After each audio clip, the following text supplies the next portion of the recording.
Okay, so now let's go ahead with the next example. If you remember, अभी मैंने आपको कौन सी line mark करने को बोली है? हम जिस इनवॉइस की बात कर रहे हैं या इनवॉइसेस रिलेटिंग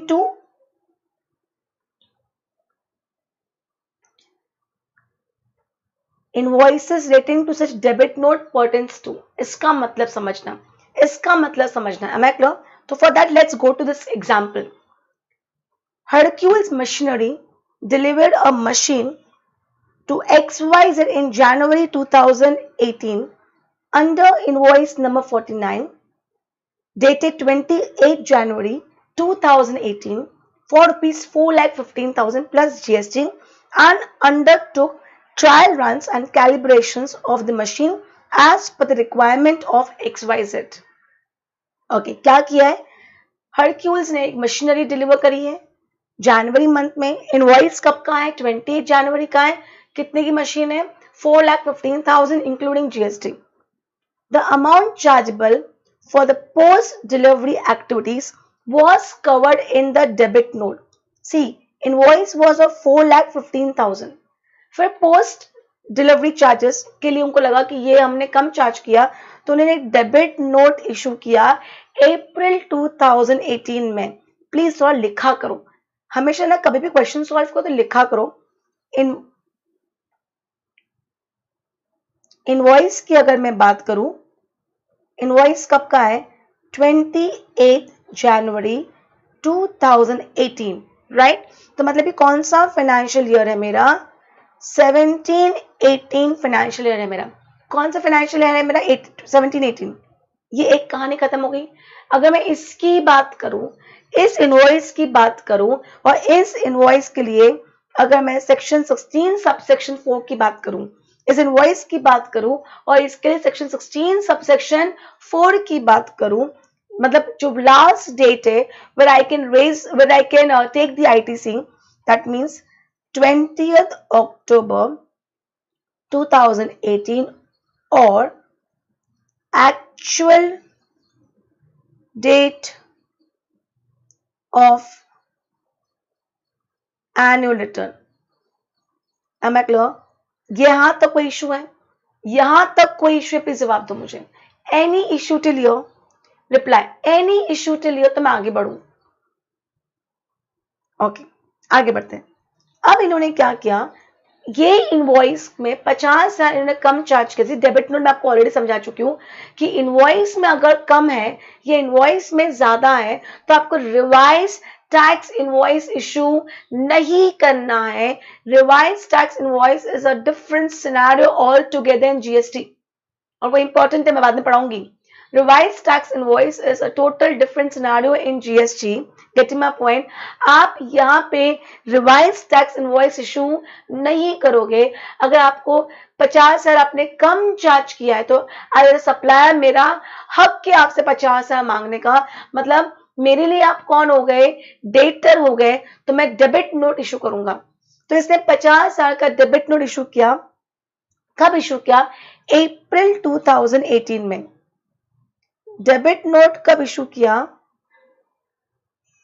अप्रैल 2018 में. Am I clear?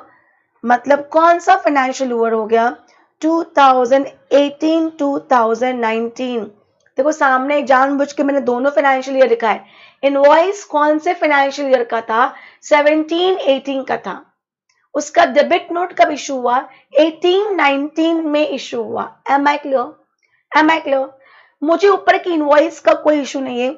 ये इनवॉइस की जो डेट है वो मेरे को क्लियर हो गई कि वो इनवॉइस का मैं मैक्सिमम क्रेडिट कब तक ले सकती हूँ? 20 अक्टूबर 2018 और actual date of filing annual return whichever is earlier, right? मुझे इस डेबिट नोट के बारे में बताओ.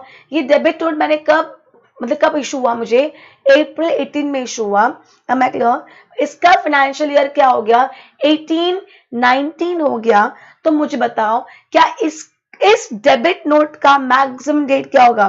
20 अक्टूबर 2019 होगा या नहीं होगा? प्लीज रिप्लाई करो, प्लीज रिप्लाई करो. मुझे इस डेबिट नोट के अगेंस्ट डिटेल समझाओ मुझे.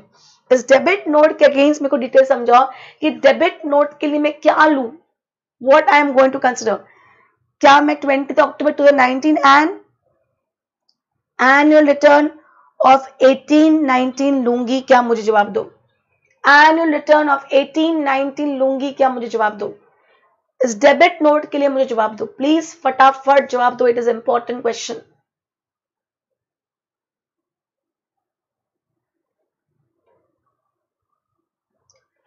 Waiting, please reply. गलत जवाब दो यार, it's okay. Give me wrong answer. No means what, no means what, इतना शॉर्ट आंसर दोगे तो मेरे को समझेगा ही नहीं। और अगर नो का मतलब जो भी आप आंसर देते हो तो कुछ जस्टिफिकेशन तो दे दो।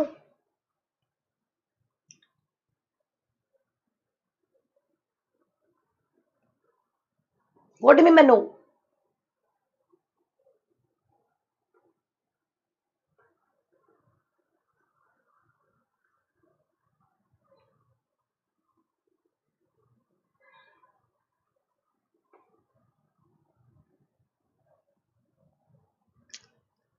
बॉस, ये डेबिट नोट सिंपल किस इनवॉइस के लिए इशू हुआ है? इस इनवॉइस के लिए इशू हुआ है। Exactly, the date should be taken as the date of the invoice. ये डेबिट नोट किस इनवॉइस के लिए इशू हुआ है? वो जो 28 जनवरी को इशू हुआ था। तो इस डेबिट नोट के लिए भी सारी डेट्स उस इनवॉइस वाली ही कंसिडर होने वाली है, उसके लिए ये कंसिडर नहीं होगा। See it's written over here. क्या लिखा है?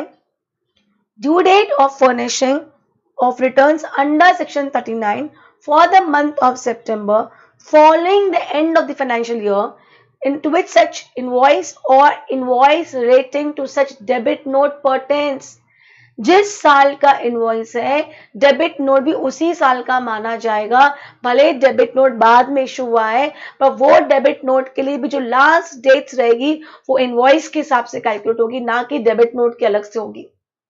आई hope you all are clear, please reply. इस डेबिट नोट के लिए भी जो भले अप्रैल 18 में इशू हुआ है, इसके लिए भी 20 अक्टूबर 2018 और actual date of filing the annual return whichever is earlier। am I very clear? please जवाब दो। is this clear? all are clear? can I go ahead? All are clear. मैं अगेन बोल रही हूँ, मैं बार बार बोल रही हूँ, मैंने एक चीज नोटिस करती हूँ क्लास में, सारे बच्चे बोल रहे हैं ना ये चीज क्लियर है, ये चीज क्लियर है, तो फिर कोई एक बच्चा भी अगर होता है वो डाउट नहीं पूछता है, मैं क्लियर? और फिर वो बच्चा पूरा डाउट क्लास के बाहर आके पूछता है। बस वापस क्लास में ही पूछ लो, क्योंकि क्लास में पूरा फ्लो में हम वापस समझा देते हैं, बाहर आके वो फ्लो नहीं होता है। पर दे गेट स्केर्ड, सबको समझा, मेरे को ही नहीं समझा, am I a fool? बस ऐसा बहुत सारे बच्चों के साथ होता है। It's okay to be fool. There are many students in my class. In fact, there is one student in my class, I will not take the name. वो हर एक पॉइंट के बाद डाउट पूछना, क्लैरिफिकेशन करवाना, मैम मैं ये समझा, am I clear? But no doubt at times students used to get irritated, teachers भी irritated हो जाते हैं कि हर बात के हर पॉइंट के बाद क्लैरिफिकेशन क्यों, पर उसका कहीं ना कहीं उसके रिजल्ट पे तो इम्पैक्ट है। He get things clarified. Am I clear? Getting my point? तो बहुत इट्स ओके। एक्सेस हो रहा है या मुझे लग रहा है कि ये नहीं पूछना चाहिए, मैं खुद ही बोल दूंगी। Am I clear? पर बस बाकी डाउट्स यही पूछ लो। Am I clear? Is this clear? तो इसका आंसर पढ़ो, इसका आंसर पढ़ो। Though the debit note was received in the next financial year, it relates to an invoice received in the financial year ending March 2018. Therefore, the time limit of taking ITC available on rupees 50,000 as well as rupees 4,15,000 is 20th October 2018, earlier of the date of filing the annual return for 2018 or the return of September। Am I very clear? Am I very clear? कोई confusion? कोई confusion? क्योंकि यहाँ पे इन्होंने दे दिया question में हमको, नहीं सॉरी दूसरा क्वेश्चन था। Am I clear? यहाँ पे हमको कुछ रिटर्न के बारे में नहीं बोला है। Am I clear? Getting my point? Can I go at now? Next, what's next? Payment value, ये प्रोवाइजो चल रहा है। प्रोवाइजो का मतलब क्या होता है? Exception to the provision. Payment of value of goods और सर्विस और both and tax thereon has to be made within 180 days with rule 37. समझो क्या पढ़ने जा रहे हैं. हमने एक कंडीशन पढ़ी 16 2C. 16 2C में हमने कंडीशन क्या पढ़ी, सप्लायर जब तक टैक्स पे नहीं करेगा जब तक रिसिपेंट को क्रेडिट नहीं मिलेगा. समझना, सपोज मैं एक सप्लायर हूं एंड XYZ रिसिपेंट है. मैं एक सप्लायर हूं, XYZ रिसिपेंट है और मेरा हमारे बीच में क्या लग रहा है, FCM लग रहा है. हमारे बीच में क्या लग रहा है, FCM लग रहा है. सपोज मैंने XYZ को क्या दी, सर्विसेज दी, तो मुझे टैक्स पे करना है, तो मुझे मेरा टाइम ऑफ सप्लाई निकालना पड़ेगा. मुझे मेरा टाइम ऑफ सप्लाई निकालना पड़ेगा एज पर सेक्शन 13 सबसेक्शन 2. कोई कंफ्यूजन यहां तक? सपोज 10 लाख का इनवॉइस है. कितने का इनवॉइस है, 10 लाख का इनवॉइस है. 10 लाख के अगेंस्ट 1,80,000 का क्रेडिट है. टोटल 11,80,000 है. मैं क्लियर? ये मैंने इनवॉइस रेज किया XYZ को, ये मैंने इनवॉइस रेज किया XYZ को. 10 + 180 टुगेदर कम्स टू 1180. मैं क्लियर? मैंने XYZ को सर्विसेज दी, तो और FCM लग रहा है. 13 सबसेक्शन 2 क्या बोलता है, if you have raise invoice timely, the date of invoice or date of payment whichever is earlier. If you have not raised invoice timely, the date of service or date of payment whichever is earlier. याद है, time of supply याद है. Assume करो मैंने 30 जून को 2020 को service दी, और 30 जून नहीं, मैं 25 जून की बात कर लेती हूँ. 25 जून को मैंने सर्विस दी. मैंने 26 जून को ही इनवॉइस रेज कर दिया 11,80,000 रुपीज का. मैंने इनवॉइस रेज कर दिया.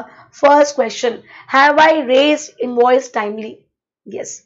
विद इन 30 डेज बोला, मैंने तो नेक्स्ट डे रेज कर दिया. अब मैं क्लम पेमेंट की डेट नहीं दी, हमें पेमेंट के बारे में कुछ भी नहीं मालूम हो या नहीं मालूम है. Date of payment not known is a problem to me but not to a department. Department क्या बोलेगा, date of invoice or date of payment whichever is earlier.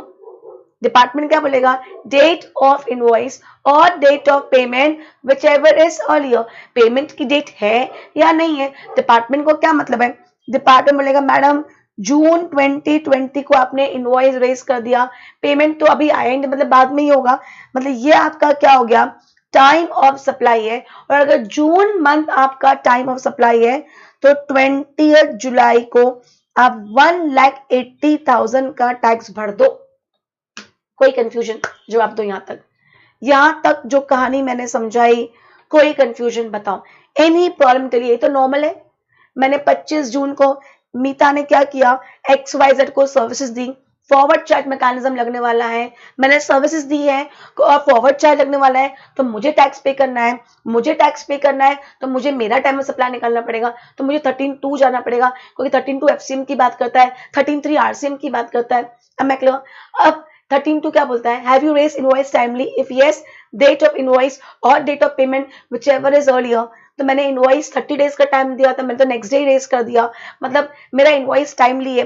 Payment की डेट दी नहीं है, डिपार्टमेंट को कोई मतलब नहीं है, मतलब अभी तक मुझे पैसा मिला नहीं है.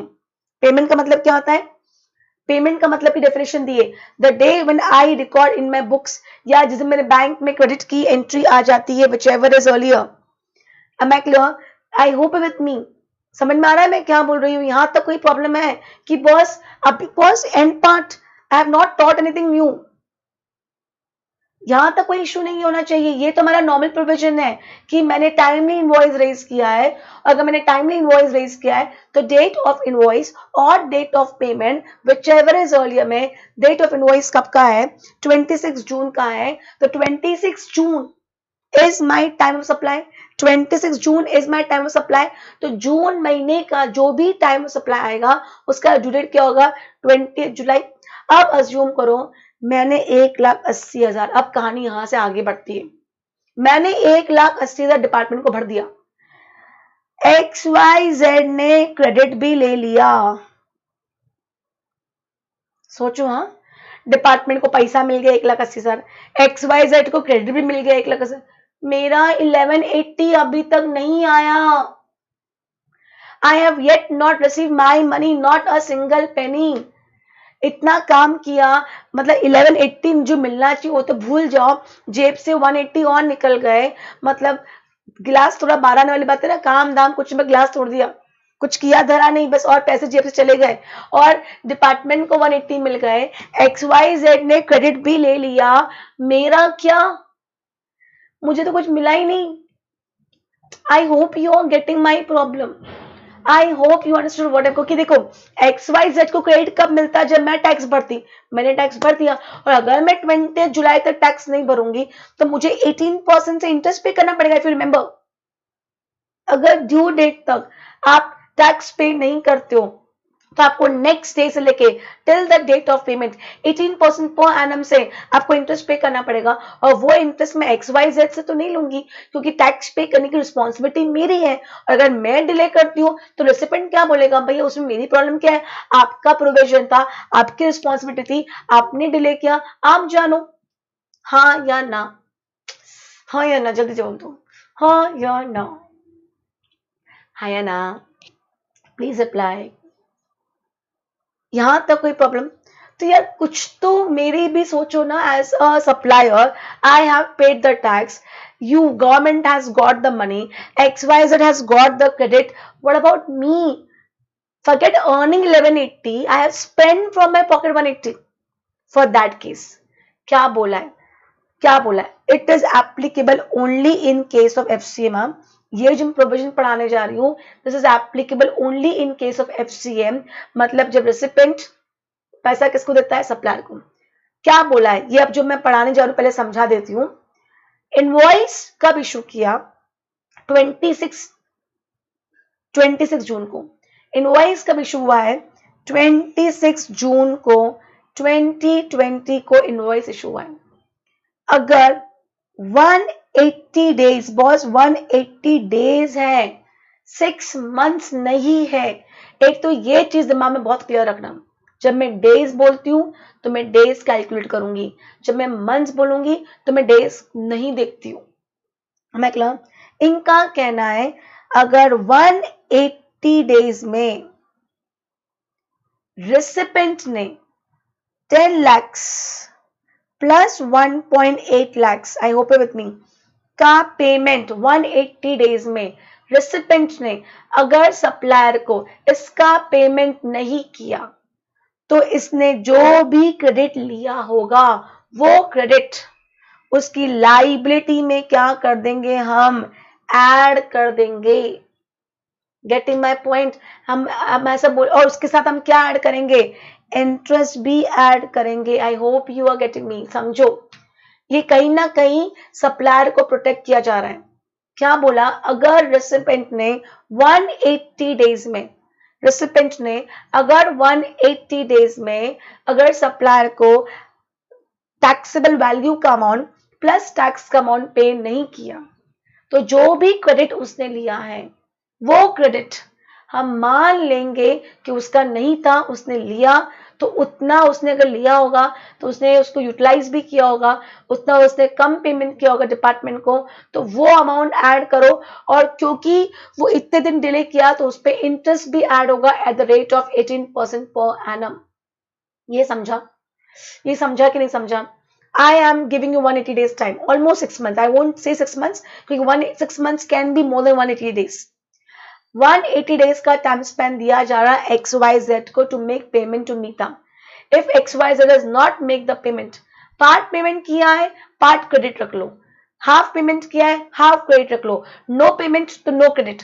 तो 181th डे को, 181th डे को मैं क्या मान लूंगी कि ये क्रेडिट आपका नहीं है, आपको जो आपने क्रेडिट लिया है वो आपको आउटपुट टैक्स लायबिलिटी, मतलब आपकी लायबिलिटी बढ़ जाएगी उतने अमाउंट से, और आपने जिस दिन क्रेडिट लिया था और जब आपने उसको टैक्स लायबिलिटी में क्या किया, जोड़ा, उतने दिन का आपको क्या पे करना पड़ेगा, इंटरेस्ट पे करना पड़ेगा। Wait, patience. क्या लिखा है, हम एक्सेप्शन बाद में पढ़ेंगे, पहले एक एग्जाम्पल के साथ चलते हैं। A registered supplier of taxable goods supplied goods valued 1,12,000 including C and S as 6 or 6,000 to PQR. Okay.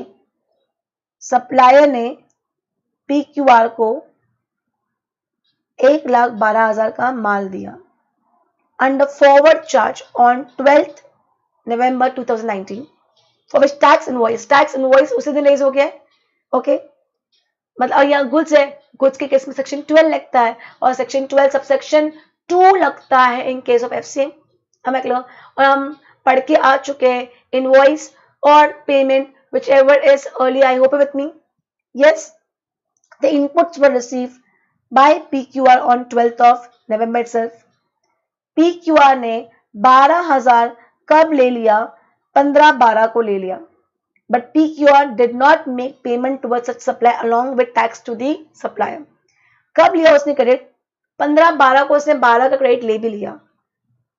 Is PQR eligible to avail ITC on such supply? Yes, अगर PQR के पास टैक्स इनवॉइस की copy है, अगर PQR के पास माल आ गया है, अगर supplier ने टैक्स भर दिया है, तो उसको कोई रोकने वाला ही नहीं है। आई होप विथ मी। भले वो पेमेंट किया हो कि नहीं किया, डज नॉट मैटर, उसको क्रेडिट तो मिल जाएगा। Discuss ITC implication if PQR makes a payment on 15 July. Payment की डेट क्या दी है, 15 जुलाई। इनवॉइस की डेट क्या है, 12 नवंबर 2019। ओके, मतलब he has not make the payment with in 180 days. ऊपर ही दिख रहा है ना, अभी तो मैंने कैलकुलेट ही नहीं किया है, पर अगर नवंबर का इनवॉइस है और आप जुलाई में पेमेंट कर रहे हो तो I can see in front only it is more than 180 days. हाँ या ना, हाँ या ना। ओके, एक PQR, okay, solution first. Yes, PQR can avail ITC on receipt of taxable supply of goods, but it is required to pay the consideration along with tax within 180 days from the date of issue of invoice. आपने जैसे ही supplier ने tax पे कर दिया, आप credit ले लो, पर आपको 180 डेज में पेमेंट करना पड़ेगा। If PQR does not make the payment within 180 days, अगर 180 डेज में पेमेंट नहीं किया, from where, from date of invoice. As per Rule 37, a registered person who has availed ITC on any inward supply of goods or services or both, but fails to make the payment to the supplier within 180 days from the date of issue of invoice shall furnish the details of such supply and the amount of input tax credit proportionate to such unpaid amount availed in form GSTR 2, which is not operational as of now, but now it is done in GSTR 3B in succeeding month after the expiry of 180 days. Pause. जिस दिन 180 days expire हो गया, suppose आज expire हो गया, कौन सा month चल रहा है, जुलाई मंथ चल रहा है, तो आज एक्सपायर हो गया, अब जुलाई मंथ का आप GSTR 3B कब फाइल करोगे, अगस्त में। उसमें आप लिख दो कि मैंने पेमेंट नहीं किया है। वापस रीड कर रही हूँ, क्या लिखा है, एज पर रूल 37, वापस पैरा ऊपर से रीड कर रही हूँ।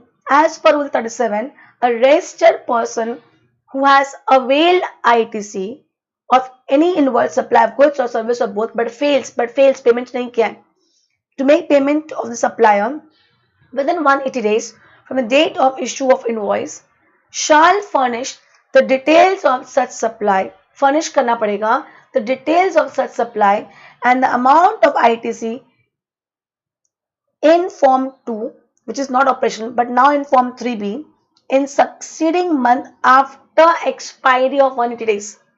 तो आज 180 डेज खत्म हो गए, तो मतलब इन शॉर्ट कौन से मंथ में एक्सपायर हुए, जुलाई मंथ में हुए, तो जुलाई मंथ का मैं GSTR 3B कब फाइल करूंगी, 20 अगस्त को करूंगी। उसमें मुझे लिखना पड़ेगा कि ये मैंने क्रेडिट लिया था पर मैंने इसका पेमेंट नहीं किया। In this case, since PQR does not make any payment within 180 days from the date of invoice up to 10th May, okay, invoice कब का है? इनवॉइस कब का है?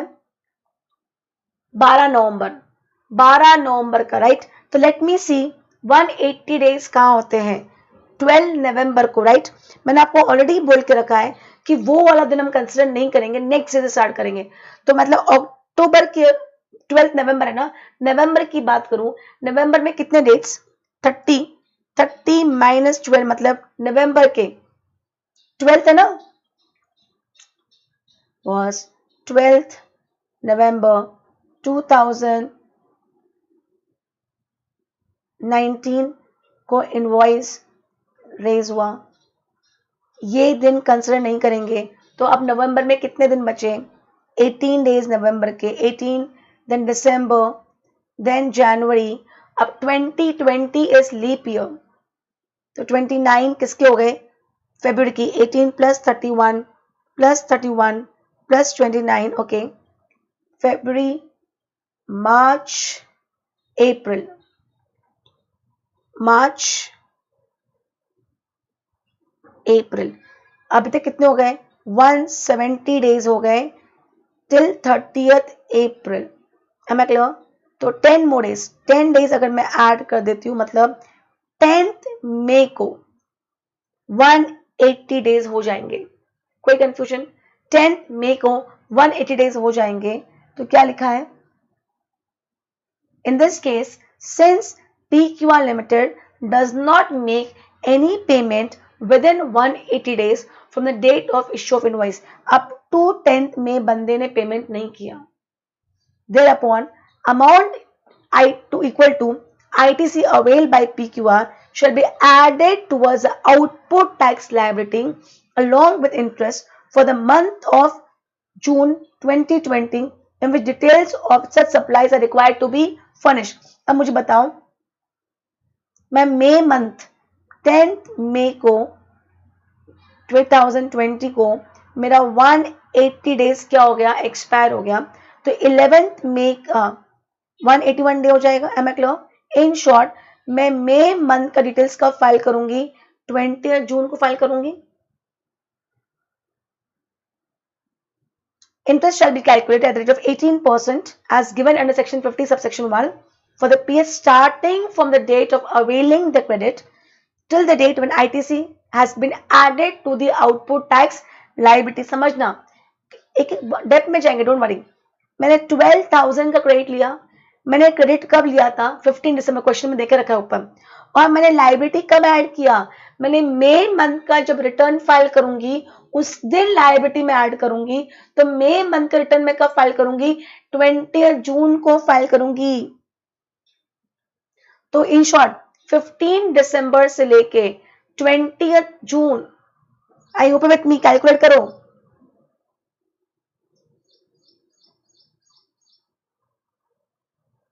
दिसंबर, जनवरी, फरवरी, मार्च, अप्रैल, मई एंड जून। बस 15 दिसंबर से लेके 20 जून, आई होप विथ मी, कितने दिन मैंने रॉन्गली अवेल किया है? 188 डेज मैंने रॉन्गली अवेल किया है। Am I clear? Am I clear? I will not consider 15 था, नेक्स्ट डे से लूंगी। Am I clear? कितने दिन का डिले हुआ? 188 दिन मैंने रॉन्गली अवेल किया है। 12,000 रुपए के ऊपर 18% से 188 अबाउट 366, मतलब क्योंकि लीप ईयर है मुझे इतना इंटरेस्ट भी ऐड करना पड़ेगा। मैं वापस समझाती हूँ, पर पहले मुझे कैलकुलेशन समझाना था। समझो देखो क्या हो रहा है। बेसिक लॉजिक यहाँ है, इनका कहना है आपने 180 डेज तक पेमेंट नहीं किया तो, और आपने क्रेडिट ले लिया। आपने वो 12,000 क्रेडिट कब ले लिया था? 15 दिसंबर से क्वेश्चन में लिखा हुआ है, he has taken the credit on 15 December. He has taken the credit on 15th December. Getting my point? He has already taken the credit on 15th December. Am I clear? Question में दे दिया है। Am I clear? अब इनका कहना है 15 दिसंबर को आपने credit लिया और आपने 180 डेज तक पेमेंट नहीं किया, मतलब आपने रॉन्ग क्रेडिट ले लिया। वो आपको लेना नहीं चाहिए था। आपको 180 डेज का टाइम दिया था, कोई कम टाइम नहीं था। तो ऐसा मान लिया जाएगा कि आपने वो क्रेडिट लिया जो आपको नहीं लेना चाहिए था।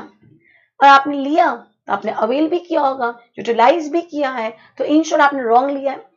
और आपने आउटपुट टैक्स लायबिलिटी में कब जोड़ा? 20 जून को जोड़ा। 20 जून की डेट कैसे आई? मई मंथ में मेरा 10th मई को मेरा 180 डेज एक्सपायर हो गया। 10th मई को मेरा 180 डेज एक्सपायर हो गया।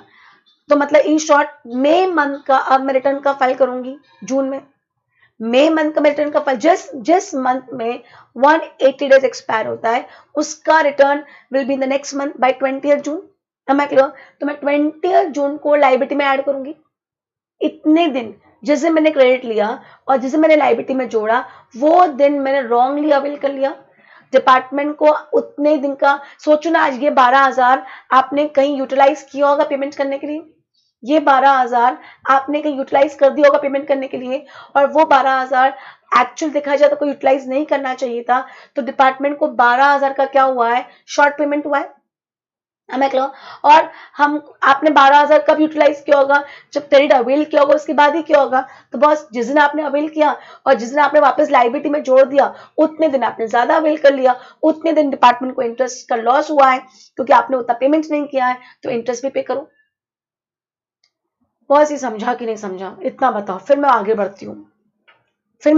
समझा कि नहीं समझा? नहीं समझा, ask me again, I will explain again. Please explain, please ask. बस टुडे स्पीड नहीं आ रही है, you need to ask me questions. Okay, got the concept? Others? Okay, are you with me? अब समझो, ये समझा कि इस कॉन्सेप्ट समझा कि नहीं समझा? Am I clear? अब पेमेंट कब किया? जुलाई में डेट दी है पेमेंट की, पेमेंट की डेट दी है 15 जुलाई। तो बस डिपार्टमेंट को क्रेडिट देने में कोई इशू नहीं है। डिपार्टमेंट बोलता है जब पेमेंट करो दोगे ना तब 12,000 का क्रेडिट वापस लेना। Recredit of ITC if payment made after 180 days. अगर आपने 180 दिन के बाद पेमेंट किया है तो जिस दिन आपने पेमेंट किया है आप क्रेडिट ले लेना।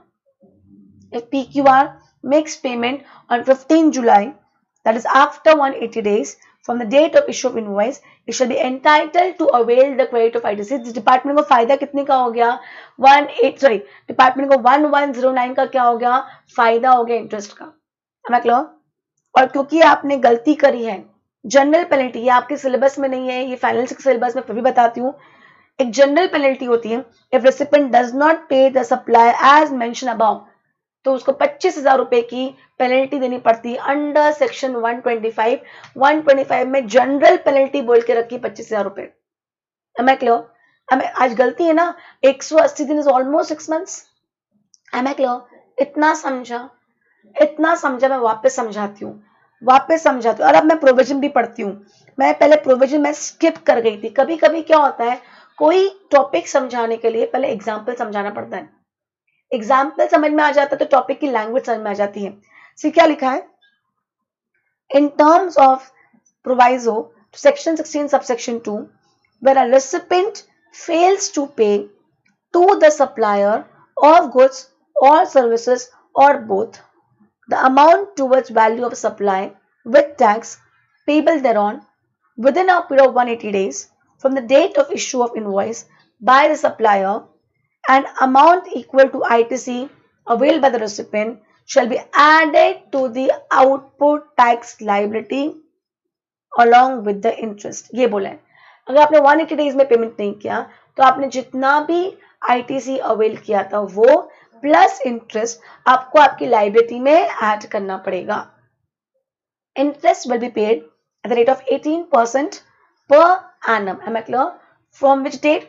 From date of availing the credit till the date when payment is made to the supplier। Am I clear? Basically 18% कब तक होना चाहिए? अवेल से लेके जब आपने क्या किया, लाइबिलिटी में जोड़ दिया। Am I clear? एक्सेप्शन क्या है?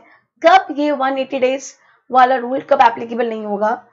RCM लग रहा है, मतलब रेसिपिएंट को ही टैक्स पे करना था, मतलब मेरे पैसे की तो कोई वैल्यू ही नहीं है। मैंने 10 लाख का इनवॉइस रेज किया, मैंने कोई टैक्स वैक्स पे चार्ज नहीं किया क्योंकि क्या लग रहा है, RCM लग रहा है, बंदे ने खुद ने डिपार्टमेंट को टैक्स भर दिया है, उस केस में प्रोविजन एप्लीकेबल नहीं होगा। Second, deemed supplies without consideration. If you remember, schedule 1 में क्या बोला है? deemed supply. deemed supply में क्या मिसिंग है? consideration ही मिसिंग है, तो कंसेशन पे करने की बात ही नहीं आती है. deemed supplies without consideration, that is value of supplies made without consideration as specified in schedule 1. And third, value of supplies on account of any amount added in accordance with provision 15(2)(b was 15 subsection 2 ने 5 point add करने की बात की थी. उसमें 2b बोलता है कोई खर्चा किसको करना चाहिए था? सप्लायर को करना चाहिए था, पर किसने कर दिया? रेसिपिएंट ने कर दिया. किसके बिहाफ पे? सप्लायर के बिहाफ पे. Am I clear? Am I clear? तो क्या लिखा है? The value of supplies on account of any amount added in accordance with the provision of section 15(2)(b shall deemed to have been paid. वो तो पे हो ही गया ना. आज मैंने इनवॉइस 1 लाख का रेज किया, आपने मेरे बिहाफ पे 10,000 का पेमेंट कर दिया है, तो मेरा वैल्यू कितनी होगी? 110. वो 10 तो आप पे कर ही चुके हो ना. वो आप 10 पे कर चुके. किसको पे कर चुके? थर्ड पार्टी को पे कर चुके. भले मुझे नहीं किया है, पर मेरा ही अमाउंट किसी और को किया है कि नहीं किया है, तो वो यहाँ पे कवर नहीं होगा. मतलब वो मान लिया गया कि आपने सप्लायर को पे कर दिया है, तो उस अमाउंट के लिए जो टैक्स है उसको आपको रिवर्स करने की जरूरत नहीं है, या आउटपुट टैक्स लायबिलिटी में ऐड करने की जरूरत नहीं है. समझा कि नहीं समझा? थोड़ा ज्यादा हो रहा है, I know. I give you break after this. I hope you with me. क्या लिखा है? The value of supplies on account of any amount added in accordance with the provision section 15(2)(b. समझो, मैंने 1 लाख का इनवॉइस रेज किया, आपको मुझे 1 लाख का पेमेंट करना था, वो प्लस आपने मेरे बिहाफ पे किसी और को 20,000 का पेमेंट कर दिया, तो टोटल कितना आ गया? वैल्यूएशन 1,20,000 हो गया. अब 1,20,000 पे हमने टैक्स लगाया होगा, पर वो 20 आप ऑलरेडी पे कर चुके हो. भले मुझे नहीं किया, किसी और को क्या हो, किसी और को मेरे बिहाफ पे किया ना, तो वो 20 के लिए सपोज 2,000 का जीएसटी है, उसको आउटपुट टैक्स लायबिलिटी में ऐड करने की जरूरत नहीं है, बिकॉज इट ऑलरेडी पेड. ये पॉइंट समझा कि नहीं समझा? ये पॉइंट समझा कि नहीं समझा? Please reply. Please reply.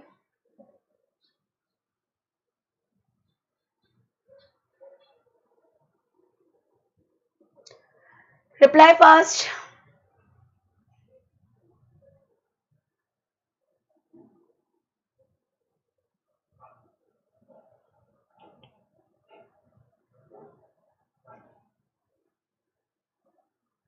See, which point 1.8 lakhs? नहीं ना, जब पेमेंट आएगा तो पूरा 1180 आएगा ना. पेमेंट जब आएगा तो पूरा 1180 आएगा कि नहीं आएगा? Payment will be full 1180. Why? 10 lakhs only. In fact, supplier is at a loss in case of RCM. कि रिवर्स चार्ज में डिपार्टमेंट को पैसा मिल गया, रिवर्स चार्ज में डिपार्टमेंट को पैसा मिल गया, आपको क्रेडिट आपने ले लिया, पर आपने सप्लायर को 10 लाख का पेमेंट नहीं किया. यहाँ पे कैसा है? एफसीएम के केस में 10+180 है. 10+180 है. आप मुझे पेमेंट कितना करोगे? 1180 का करोगे ना. जितना पे करोगे उतने का क्रेडिट मिलेगा, कम पे करोगे कम का मिलेगा, पूरा पे करोगे पूरा का मिलेगा. Am I clear? Am I clear? Getting my point? Is this clear? Is this clear? तो ये देखो पढ़ लेते हैं rules. Procedural requirement for reversal of ITC in case of non-payment of consideration. A registered person who has availed ITC on any inward supply of goods or service or both, but fails to pay the supplier thereof the value of supply along with tax payable thereon within 180 days from the date of issue of invoice shall furnish the details of such supply, the amount of value not paid, and the amount of ITC availed of the proportionate to such amount not paid in form GSTR 2 for the month immediately the period of 180 days from the date of issue of invoice. Since GSTR 2 is not operational, reporting is done in GSTR 3B. The amount of input tax referred above shall be added to the output tax liability of the registered person for the month on which details are furnished. The registered person shall be liable to pay interest at the rate of 18% per annum from the date starting from the date of availing credit on such supplies till the date when amount is added back to the output tax liability. तो यहाँ पे correction कर दो. Interest will be paid from the date of availing the credit till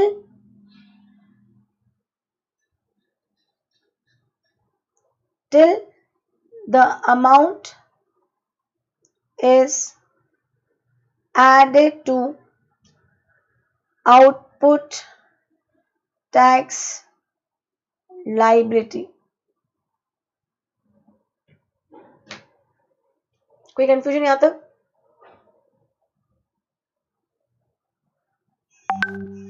Okay.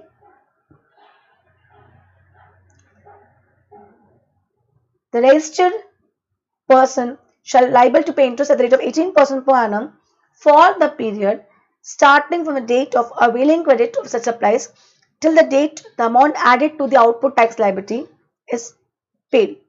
The time limit availing credit of as specified in section 16 subsection 4 shall not apply. Okay.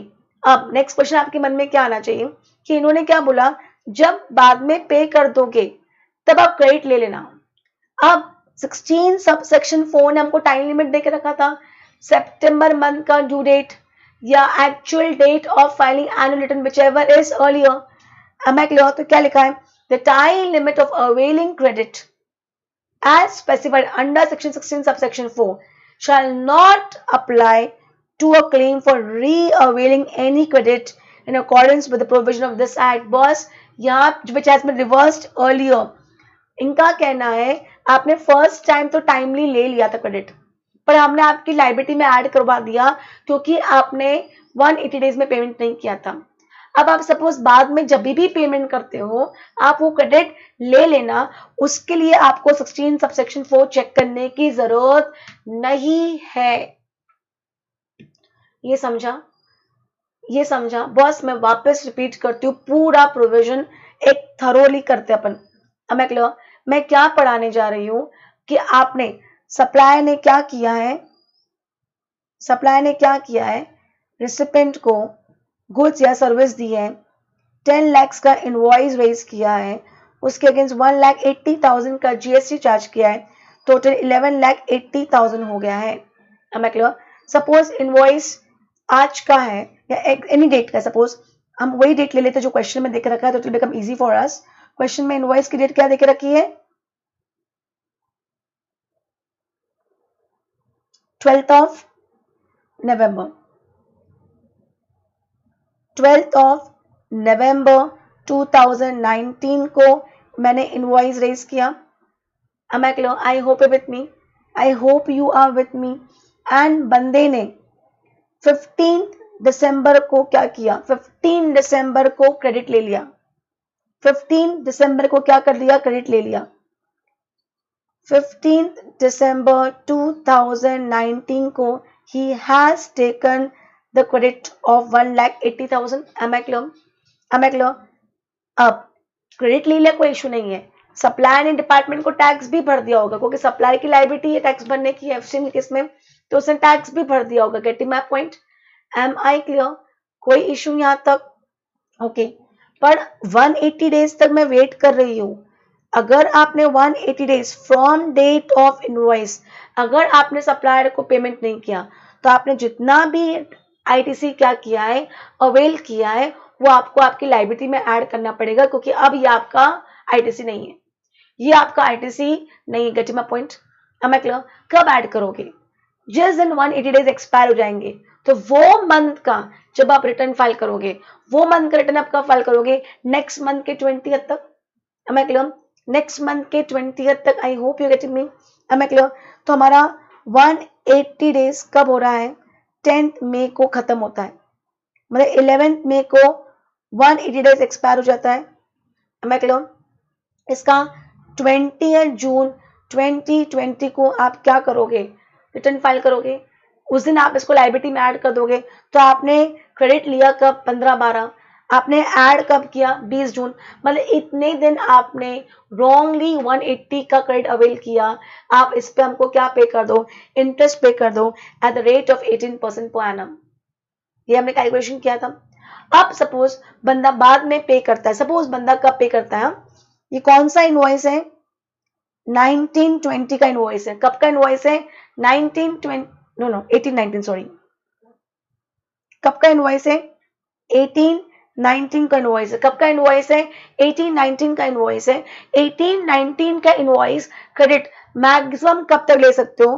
20th October 2019, जो सितंबर month की due date की date है, या actual date of annual return whichever is earlier. हमें clear? तो जब suppose ये पेमेंट कब किया आपने सप्लायर को?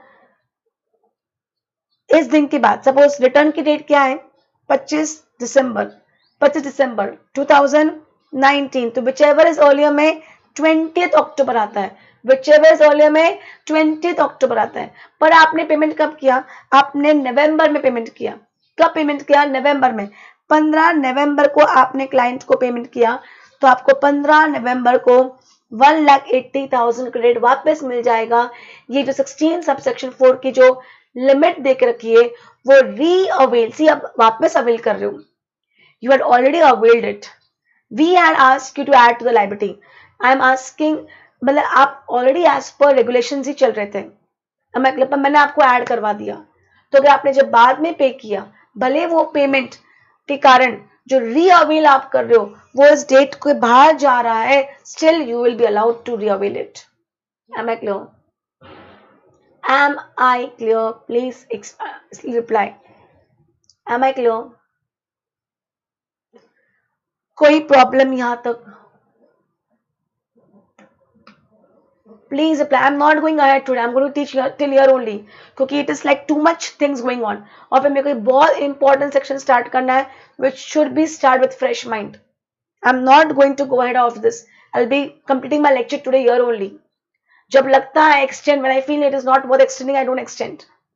यहां तक समझा? मतलब आज हमने क्या पढ़ा? हमने पूरा सेक्शन 16 समझ लिया in depth. 16(1), 16(2), 16(3), 16(4। Am I clear? And 16(4) के साथ साथ हमने रूल 37 भी पढ़ा, जो किसकी बात करता है? बॉस, एक्ट के और रूल्स भी होते हैं। Am I clear?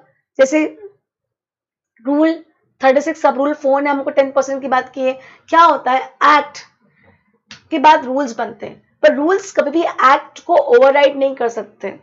तो एक्ट जहां पे साइलेंट है वहां रूल्स कुछ बोल सकता है, पर रूल्स वो कुछ नहीं बोल, एक्ट को ओवरराइड नहीं कर सकता है। Get my point? Am I clear? Am I clear till here? Any problem till here? Sure? Please reply. I am not continuing ahead of this. We will be doing it in the next lecture, section 17, क्योंकि most important है और chapter ही पूरा important है। I don't want to rush. Am I clear? Okay, thank you. Bye bye. Take care.